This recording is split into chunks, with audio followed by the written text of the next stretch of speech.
ದೀಪ್ತಿ ಈಗಾಗಲೇ ದರ್ಶನ್ ಡಿಸ್ಚಾರ್ಜ್ ಆಗೋದು ಬಹುತೇಕ ಖಚಿತ ಎನ್ನಲಾಗ್ತಾ ಇರುವಂತದ್ದು. ಜೊತೆಗೆ ವಿಜಯಲಕ್ಷ್ಮಿ ಕೂಡ ಈಗಾಗಲೇ ಹಾಸ್ಪಿಟಲ್ ಬಂದಿದ್ದಾರೆ. ಒಂದಿಷ್ಟು ಪ್ರಕ್ರಿಯೆ ಕೂಡ ನಡೀತಾ ಇರುವಂತದ್ದು. ಜೊತೆಗೆ ಈಗ ನೀವು ಕೂಡ ಆರ್ ನಗರದ ಮನೆಯ ಮುಂಭಾಗದಲ್ಲಿ ಇದ್ದೀರಿ. ಸೊ ಅಲ್ಲಿ ಏನು ಬೆಳವಣಿಗೆ ಆಗ್ತಾ ಇದೆ, ದರ್ಶನ್ ಬರ್ತಾರೆ ಅಂತ ಅಭಿಮಾನಿಗಳು ಸೇರಿದ್ರ, ಸದ್ಯ ಸೆಕ್ಯೂರಿಟಿ ಪರ್ಪಸ್ ಏನಾದರೂ ಪೊಲೀಸರು ಮಾಡಿದ್ರ, ಸದ್ಯ ಏನಾಗ್ತಾ ಇದೆ ಅಲ್ಲಿನ ಪರಿಸ್ಥಿತಿ?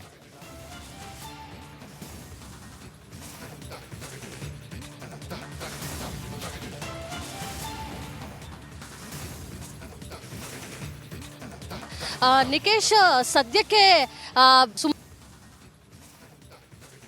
ಅವರು ಆಸ್ಪತ್ರೆಯಿಂದ ಬಿಡುಗಡೆ ಆಗ್ತಾ ಇರೋದು. ನವೆಂಬರ್ 1ನೇ ತಾರೀಕು ಅವರು BGS ಆಸ್ಪತ್ರೆಗೆ ದಾಖಲಾಗಿದ್ರು. ವಿಪರೀತವಾದಂತಹ ಬೆನ್ನೋವು, ಕಾಲು ನೋವಿದೆ ಅಂತ ಹೇಳಿ ಫಿಸಿಯೋಥೆರಪಿ ಟ್ರೀಟ್ಮೆಂಟ್ಗೆ ಒಳಪಟ್ಟಿದ್ರು. ಇದೀಗ ಇವತ್ತು ಕೆಲವೇ ಹೊತ್ತಿನಲ್ಲಿ ಡಿಸ್ಚಾರ್ಜ್ ಆಗುವಂತಹ ಸಾಧ್ಯತೆ ಇದೆ. ಅವರು ನಮಗೆ ಸಿಕ್ಕಿರುವಂತಹ ಮಾಹಿತಿ ಪ್ರಕಾರ ಪತ್ನಿ ವಿಜಯಲಕ್ಷ್ಮಿ ಅವರ ಹೊಸಕೆರೆಹಳ್ಳಿಯಲ್ಲಿರುವಂತಹ ಅಪಾರ್ಟ್ಮೆಂಟ್ಗೆ ಹೋಗುವಂತಹ ಚಾನ್ಸ್ ಇದೆ ಅಂತ ಹೇಳಿ. ಇನ್ನು ನಾನೀಗ RR ನಗರದ ಅವರ ಮನೆ ಬಳಿಯೇ ಇದ್ದೀನಿ. ಸೊ ಮನೆ ಸುತ್ತಮುತ್ತ ಯಾವುದೇ ರೀತಿಯಾಗಿ ಅಭಿಮಾನಿಗಳು ಬಂದಿಲ್ಲ. ಅಂದರೆ ಮಾಹಿತಿ ಗೊತ್ತಾದರೆ ಬರುವಂತಹ ಸಾಧ್ಯತೆ ಇದೆ. ಕೆಲವೇ ಹೊತ್ತಿನಲ್ಲಿ ಅವರು ಬಿಡುಗಡೆ ಆದರೆ ಯಾವ ಮನೆಗೆ ಹೋಗ್ತಾರೆ ಅಂತ ನೋಡಿಕೊಂಡು ಅಲ್ಲಿಗೆ ಹೋಗುವ ನಿರ್ಧಾರವನ್ನು ಮಾಡಿರ್ಬೋದು.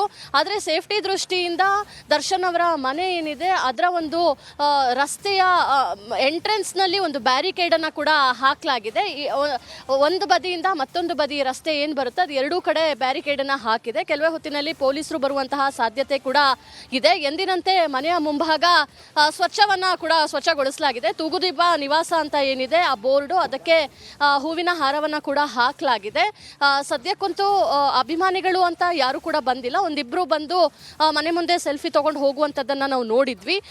ಹೊಸಕೆರೆಹಳ್ಳಿಗೆ ಸೆಕ್ಯೂರಿಟಿ ಪರ್ಪಸ್ಸಿಗೆ ದರ್ಶನ್ ಅವರು ಅಲ್ಲಿಗೆ ಹೋಗುವಂತಹ ಸಾಧ್ಯತೆ ಇದೆ.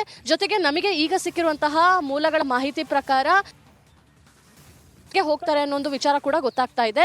ಅಂದ್ರೆ ಬಂಡೆಕಾಳಮ್ಮ ದೇವಸ್ಥಾನ ಏನಿದೆ ಅಲ್ಲಿ ಪತ್ನಿ ವಿಜಯಲಕ್ಷ್ಮಿ ಸಮೇತರಾಗಿ ಹೋಗುವಂತಹ ಸಾಧ್ಯತೆ ಬಗ್ಗೆ ನಮಗೆ ಮಾಹಿತಿಗಳು ಸಿಗ್ತಾ ಇದೆ. ನೇರವಾಗಿ ಆಸ್ಪತ್ರೆಯಿಂದ ದೇವಸ್ಥಾನಕ್ಕೆ ಹೋಗ್ತಾರೆ ಅಥವಾ ಫ್ಲಾಟಿಗೆ ಹೋಗಿ ನಂತರ ದೇವಸ್ಥಾನ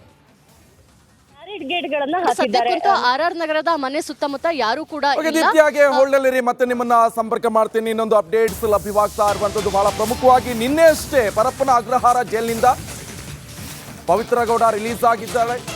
ಸೊ ಇದಾದ ನಂತರ ದರ್ಶನ್ ಹೆಸರಿನಲ್ಲಿ ಪೂಜೆ ಮಾಡಿಸಿದ್ದಾರೆ. ಪವಿತ್ರ ಗೌಡ ದರ್ಶನ್ ನಾಮಧೇಯಸ್ಯ ಅಂತ ಅರ್ಚಕರು ಹೇಳಿದ್ದಾರೆ. ಹಾಗಾದ್ರೆ ಈ ಪೂಜಾ ಫಲಿಸಿತ ಎನ್ನುವಂತ ಪ್ರಶ್ನೆ ಕೂಡ ಈಗ ಉದ್ಭವ ಆಗ್ತಾ ಇದೆ. ನೋಡಿ, ನಿನ್ನೆ ಅಷ್ಟೇ ಪವಿತ್ರ ಗೌಡ ರಿಲೀಸ್ ಆದ ತಕ್ಷಣ ಟೆಂಪಲ್ ರನ್ ಕೂಡ ಮಾಡಿದ್ದಾರೆ. ಅವರ ಕುಲದೇವರಾದಂತಹ ವಜ್ರಮುನೇಶ್ವರ ದೇವಸ್ಥಾನಕ್ಕೆ ಭೇಟಿಯನ್ನು ಕೊಟ್ಟಿದ್ದಾರೆ. ಅಲ್ಲಿ ಪೂಜೆಯನ್ನು ಸಲ್ಲಿಸಿದ್ದಾರೆ, ಅರ್ಚನೆಯನ್ನು ಮಾಡಿದ್ದಾರೆ. ಸೊ ಹಾಗಾದ್ರೆ ಈ ಪೂಜಾ ಫಲ ಎಲ್ಲೋ ಒಂದು ಕಡೆ ಫಲಿಸಿತ. ಹಾಗಾದ್ರೆ ಎಷ್ಟು ದಿವಸ ಲೇಟ್ ಆಗುತ್ತೆ ದರ್ಶನ್ ಆಸ್ಪತ್ರೆಯಿಂದ ಅನ್ನುವಂಥ ಮಾಹಿತಿ ಕೂಡ ಸಿಗ್ತಾ ಇರುವಂಥದ್ದು. ಆಪರೇಷನ್ ಆಗಬೇಕು, ಮಗದೊಂದು. ಆದರೆ ಎಲ್ಲೋ ಒಂದು ಕಡೆ ಆಪರೇಷನ್ ಆಗೋಕ್ಕಿಂತ ಮುಂಚೆ ಇವತ್ತೇ ಡಿಸ್ಚಾರ್ಜ್ ಆಗ್ತಾರೆ ಎನ್ನುವಂಥದ್ದು ಒಂದಿಷ್ಟು ಕುತೂಹಲಕ್ಕೆ ಕಾರಣ ಆಗ್ತಾ ಇದೆ. ಈಗಾಗಲೇ ನನ್ನ ಕಲೀಗ ದೀಪ್ತಿ ಕೂಡ RR ನಗರ ಮನೆ ಮುಂಭಾಗದಿಂದ ಲೈವ್ ಅಲ್ಲಿ ಜಾಯ್ನ್ ಆಗಿದ್ದಾರೆ. ದೀಪ್ತಿ, ಈಗಾಗಲೇ ಸಾಕಷ್ಟು ಮಾಹಿತಿಯನ್ನು ನೀವು ಕೊಡ್ತಾ ಇದ್ರಿ. ನಿನ್ನೆ ನೀವು ಕೂಡ ಈ ಪವಿತ್ರ ಗೌಡ ರಿಲೀಸ್ ಆದಂಥ ಸಂದರ್ಭದಲ್ಲಿ ಅಲ್ಲೆಲ್ಲ ಒಂದಿಷ್ಟು ಮಾಹಿತಿಗಳನ್ನು ಕೊಟ್ಟಿದ್ರಿ. ಎಲ್ಲಿ ಏನು ಪೂಜೆ ಎಲ್ಲವೂ ಕೂಡ. ಸೊ ಫಾಲೋ ಅಪ್ ಮಾಡ್ಕೊಂಡು ಹೋಗಿದ್ರಿ. ಸದ್ಯ ಎಲ್ಲೋ ಒಂದು ಕಡೆ ಈ ಕುಲದೇವರ ಪೂಜೆ ಎಲ್ಲಾದರೂ ಫಲಿಸಿತ? ಪವಿತ್ರ ಗೌಡ ಮಾಡಿರುವಂಥ ಪೂಜೆ ಯಾಕಂತ ಹೇಳಿದ್ರೆ ನಿನ್ನೆ ಅರ್ಚಕರು ಕೂಡ ಹೇಳಿದ್ರು. ಸೊ ದರ್ಶನ್ ನಾಮಧೇಯಸ್ಯ ಅಂತೆಲ್ಲ ಪೂಜೆ ಮಾಡಿದ್ದಾರೆ. ಒಂದು ಕಡೆ ಅಲ್ಲಿ ಇವರು ಕೂಡ ಹೂ ಅಂತ ಹೇಳಿದ್ರು ಹೆಸರು ಹೇಳೋಕೆ. ಸದ್ಯ ಎಲ್ಲೋ ಒಂದು ಕಡೆ ಪೂಜೆ ಫಲಿಸಿತ ಎನ್ನುವಂಥ ಕ್ಯೂರಿಯಾಸಿಟಿ ಜಾಸ್ತಿ ಆಗ್ತಾ ಇದೆ ದರ್ಶನ್ ಅಭಿಮಾನಿಗಳಲ್ಲಿ.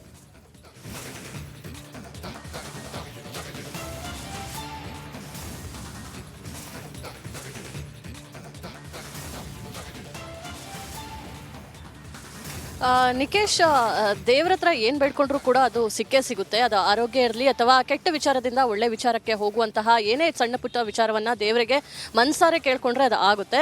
ಸೊ ಪ್ರಾಬ್ಲಮ್ ನಿನ್ನೆ ಪವಿತ್ರ ಗೌಡ ಅವರು ಕೂಡ ಇದೇ ಕೇಳ್ಕೊಂಡಿರ್ಬೋದು ತಮ್ಮ ಮನೆ ದೇವರ ಹತ್ರ. ಅಂದರೆ ತುಂಬ ಕಷ್ಟದ ಸಮಯದಲ್ಲಿದ್ದೀವಿ, ಬೇರೆ ಬೇರೆ ರೀತಿಯಾದ ವಿಚಾರಗಳು ನಡೀತಾ ಇದೆ, ಹೆಲ್ತ್ ಇಶ್ಯೂಸ್ ಕೂಡ ನಡೀತಾ ಇದೆ. ಹೀಗಾಗಿ ಎಲ್ಲನೂ ಕೂಡ ಸರಿ ಮಾಡುವಂಥ ಭಕ್ತಿಯಿಂದ ಕೇಳ್ಕೊಂಡಿರೋ ಫಲನ ಗೊತ್ತಿಲ್ಲ. ಅಂದರೆ ಮೊನ್ನೆ ಅಂತ ನಾವು ಅಂದ್ಕೊಂಡಿದ್ವಿ ಸೋಮವಾರದ ಹೊತ್ತಿಗೆ ದರ್ಶನ್ ಅವರು ಕೊನೆಗೂ ಬಿಡುಗಡೆ ಆಗ್ತಾರೆ ಆಸ್ಪತ್ರೆಯಿಂದ ಅಂತ ಹೇಳಿ. ಆದರೆ ಸೋಮವಾರ ಕೋರ್ಟಿಗೆ ಹೋಗಿ ಬಂದು ಸೀದಾ ಮತ್ತೆ ಬೆನ್ನೋವಿದೆ ಕಾಲು ನೋವಿದೆ ಅಂತ ಹೇಳಿ ಅವರು BGS ಆಸ್ಪತ್ರೆಗೆ ಹೋಗಿದ್ರು. ನಂತರ ಗುರುವಾರದ ನಂತರ ಅವರು ನಾಳೆ ನಂತರ ಅವರು ಡಿಸ್ಚಾರ್ಜ್ ಆಗ್ತಾರೆ ಅಂತ ಮೂಲಗಳಿಂದ ನಮಗೆ ಮಾಹಿತಿ ಸಿಗ್ತಾ ಇತ್ತು. ಆದರೆ ಇವತ್ತೇ ಆಗಿರೋದು, ನಿನ್ನೆ ಪೂಜೆ ಆಗಿರೋದು, ಇವತ್ತು ಬಿಡುಗಡೆ ಆಗ್ತಾ ಇರೋದು ನೋಡಿದ್ರೆ ಎಲ್ಲೋ ಒಂದು ಕಡೆ ಕಾಕತಾಳೀಯ, ದೇವರ ಭಕ್ತಿಯಿಂದ ಕೇಳ್ಕೊಂಡಿರುವಂತಹ ಫಲನೋ ಗೊತ್ತಿಲ್ಲ, ಈ ರೀತಿಯ ಚಾನ್ಸಸ್ ಕೂಡ ಇದೆ. ಮತ್ತೊಂದು ಕಡೆ ದರ್ಶನ್ ಅವರು ವೈದ್ಯರ ಹತ್ರ ಒಂದು ಕೌನ್ಸಿಲಿಂಗ್ ಕೂಡ ನಡೆಸ್ಕೊಂಡಿದ್ದಾರೆ ಅಂತ. ಅಂದರೆ ಕೌನ್ಸಿಲಿಂಗನ್ನು ಮಾಡೋ ಮೂಲಕ ಮುಂದಿನ ದಿನಗಳಲ್ಲಿ ನಾನು ಹೇಗಿರಬೇಕು, ಈ ರೀತಿಯ ನೋವು ರಿಪೀಟ್ ಆದರೆ ಯಾವ ರೀತಿಯಾಗಿ ಚಿಕಿತ್ಸೆಗೆ ಬರಬೇಕು ಅನ್ನೋದ್ರ ಬಗ್ಗೆನೂ ಕೂಡ ಈಗಾಗಲೇ ವೈದ್ಯರಿಂದ ಮಾಹಿತಿಯನ್ನು ತಗೊಂಡಿದ್ದಾರೆ. ಸದ್ಯಕ್ಕೆ ಪತ್ನಿ ವಿಜಯಲಕ್ಷ್ಮಿ ಅವರು ಅವರ ಕಂಪ್ಲೀಟ್ ಟ್ರೀಟ್ಮೆಂಟ್ ಬಗ್ಗೆ ನೋಡ್ಕೊತಾ ಇದ್ದಾರೆ. ಮತ್ತೊಂದು ಕಡೆ ಪವಿತ್ರ ಗೌಡ ಅವರು ಎಷ್ಟೇ ಕಷ್ಟ ಆದರೂ ಕೂಡ ನಮ್ಮ ಸಂಬಂಧ ಇದೇ ರೀತಿಯಾಗಿ ಉಳಿಯುತ್ತೆ ಅನ್ನೋ ರೀತಿಯಲ್ಲಿ ನಿನ್ನೆ ಹಲವು ಘಟನೆಗಳು. Okay, thank you Deepthi Tholpadi ನಿಮ್ಮೆಲ್ಲ ಮಾಹಿತಿಗೆ.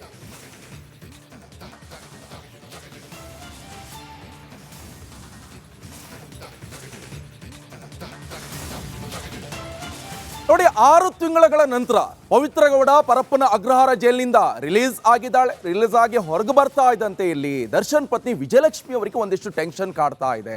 ಮತ್ತೆಲ್ಲರೂ ಸಾವಾಸ ದೋಷ ಮಾಡಿದ್ರೆ ದರ್ಶನ್ ಎನ್ನುವಂಥ ಟೆನ್ಷನ್ ವಿಜಯಲಕ್ಷ್ಮಿಗೆ. ಆದರೆ ವಿಜಯಲಕ್ಷ್ಮಿ ಒಂದು ಪ್ಲಾನ್ ಮಾಡಿದ್ದಾರಂತೆ, ಒಂದು ಸೂಪರ್ ಪ್ಲಾನ್. ಹಾಗಾದ್ರೆ ಏನದು, ಬನ್ನಿ ನೋಡ್ಕೊಂಡು ಬರೋಣ. ಪವಿತ್ರ ರಿಲೀಸ್, ವಿಜಯಲಕ್ಷ್ಮಿಗೆ ಆತಂಕ. ಪತಿ ಪತ್ನಿ ನಡುವೆ ಮತ್ತೆ ಬರ್ತಾಳ ಸುಬ್ಬಿ. ಪವಿತ್ರ ಗೌಡ ದರ್ಶನ್ ಬಾಳಲ್ಲಿ ಬಿರುಗಾಳಿ ಎಬ್ಬಿಸಿದ ಮಾಯಾಗಾತಿ. ರೇಣುಕಾಸ್ವಾಮಿ ಎಂಬ ವ್ಯಕ್ತಿ ಕೊಲೆಗೂ ಈಕೆಯೇ ಕಾರಣ ಎಂಬ ಆರೋಪವೂ ಇದೆ. ಸದ್ಯ 6 ತಿಂಗಳಿಂದ ಜೈಲುವಾಸ ಅನುಭವಿಸಿ ಜಾಮೀನಿನ ಮೇಲೆ ಈ ಪವಿತ್ರ ಗೌಡ ಹೊರಬಂದಿದ್ದಾರೆ. ಇದೀಗ ದರ್ಶನ್ ಪತ್ನಿ ವಿಜಯಲಕ್ಷ್ಮಿಗೆ ಹೊರ ಬರ್ತಿದ್ದಂತೆ ಶಾಕ್ ನೀಡಿದ್ದಾರೆ.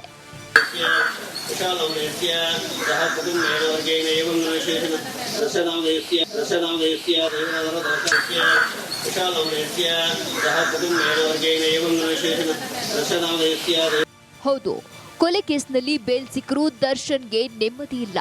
ಪವಿತ್ರ ರಿಲೀಸ್ ಆಗ್ತಿದ್ದಂತೆ ತಲಗಟ್ಟಪುರದಲ್ಲಿರುವ ಮುನೇಶ್ವರ ದೇವಸ್ಥಾನಕ್ಕೆ ಆಗಮಿಸಿ ವಿಶೇಷ ಪೂಜೆ ಸಲ್ಲಿಸಿ ಪ್ರದಕ್ಷಿಣೆ ಹಾಕಿದ್ರು. ಈ ಪೂಜೆಯ ನಂತರ ವಿಜಯಲಕ್ಷ್ಮಿ ಮತ್ತು ದರ್ಶನ್ಗೆ ಹೊಸ ಪೀಕಲಾಟ ಶುರುವಾಗಿದೆ. ದರ್ಶನ್ ಹೆಸರಲ್ಲಿ ಪವಿತ್ರ ಪೂಜೆ ಮಾಡಿಸಿದ್ದಾರೆ.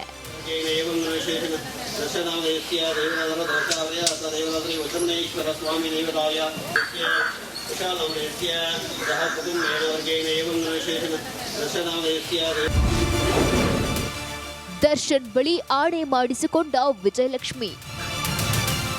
ಪವಿತ್ರ ಗೌಡ ದೇವಸ್ಥಾನದಲ್ಲಿ ದರ್ಶನ್ ಹೆಸರಲ್ಲಿ ಪೂಜೆ ಮಾಡಿಸುತ್ತಿದ್ದಂತೆ ಇತ್ತ ವಿಜಯಲಕ್ಷ್ಮಿ ಅಲರ್ಟ್ ಆಗಿದ್ದಾರೆ ಎನ್ನಲಾಗ್ತಿದೆ.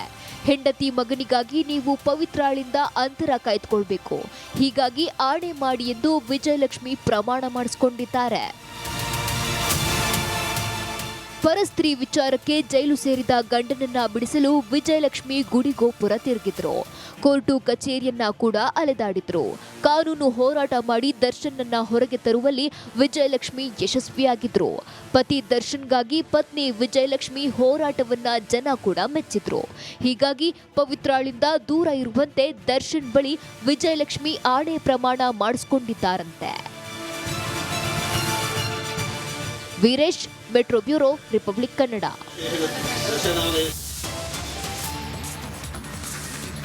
ಚಿಕ್ಕ ಬ್ರೇಕ್ ಆದ್ಮೇಲೆ ಮೂಡ ಕೇಸ್ ಮುಗಿಸಲು